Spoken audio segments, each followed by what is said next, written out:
Pattern change करेंगे batches के अंदर, कुछ चेंजेस होंगे, बैचेस में चेंजेस होंगे। बैचेस के अंदर अब डीपीपीज एडवांस लेवल की भी होंगी और एक इजी वाली भी होंगी, दोनों तरह के पैटर्न पे प्रैक्टिस करेंगे, मतलब क्वेश्चन मिक्स करेंगे, टेस्ट भी ऐसे लेंगे। अब पूरा पढ़ाने का पैटर्न ऐसा रखेंगे जैसे 2024 में भी हो और 2025 दोनों को मिक्स करके सोचेंगे। 24 is very easy, 25 is very difficult. Paper in दोनों को में से आएगा या इन दोनों के बीच से आएगा, मतलब दो पेपर को अपन पकड़ लें। 24 का पेपर मैं देखूं तो 24 का पेपर वॉज वेरी इजी, और मैं 25 का देखूं तो वेरी डिफिकल्ट। अब पेपर इन दोनों के बीच का ही होगा जब भी होगा, तो अब हमें इन दोनों को माइंडसेट में रख के आगे यकीन में पढ़ाना होगा, चाहे 1 हो चाहे 2 हो। 2024 कैसा है? Very easy. और 2025 नीट कैसा है? वेरी डिफिकल्ट, शैतान जैसा डिफिकल्ट है। तो अब जो भी बेटा पेपर बनेगा, यहां से जितने भी पेपर बनेंगे नीट के अंदर, वो इन दोनों के बीच से ही कहीं निकलेंगे। अब या तो ये हो सकता है या तो ये हो सकता है, तो अब हमें इन दोनों के बीच को और इसको ध्यान देते हुए पढ़ाना होगा। अब हमें ऐसा पढ़ाना होगा कि हम इसको भी कवर करें, हम इसको भी कवर करें, और हो सकता हो ये हो कोई आपका नीट 2026 मॉडरेट, या यहां भी हो सकता है टुवर्ड्स डिफिकल्ट, या यहां भी हो सकता है टुवर्ड्स इजी।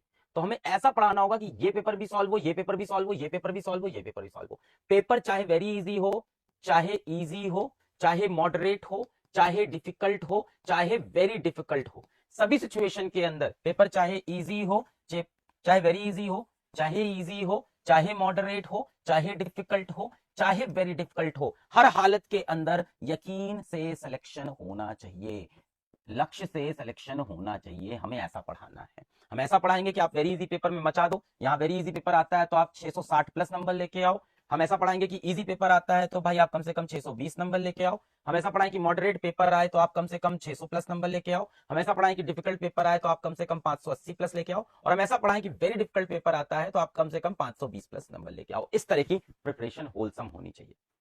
ऐसा आप चलेगा यहां से, यकीन मानिए। इसलिए मैं आया था आज समझाने की थोड़ा बहुत अब बैच के अंदर मैं चेंजेस करूंगा, और ये मेरा अपना डिसीजन है, स्वयं का डिसीजन है, मुझे लेना पड़ेगा, है ना। संस्था के फाउंडर के नाते, संस्थापक के नाते अब मुझे ये डिसीजन लेना पड़ेगा नीट की डिफिकल्टी देख के।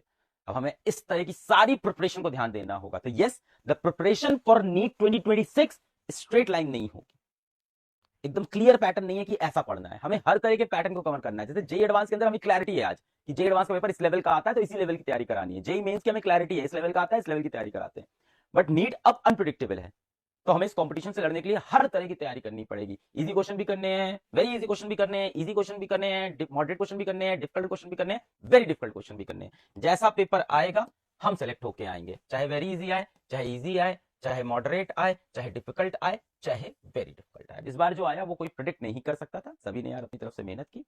बहुत बढ़िया, आप लोग सेलेक्ट होंगे। आपने जो प्रॉब्लम बताई मैंने सुन ली, टेस्ट में आप लोग आ नहीं रहे हो इसलिए आपको थोड़ा डांटना था, और आपको ये भी समझाना था कि यकीन 2 से आप अपनी पढ़ाई स्टार्ट कर सकते हो। जितने बच्चों का बैकलॉग हो गया या जितने बच्चों को कहीं एक टीचर से पर्टिकुलर दिक्कत हो रही है, और यकीन 2 आप सबको फ्री मिलेगा। चॉइसेस आपने बहुत सारी बता दी है, बाकी मैं सोचूंगा उसके बारे में।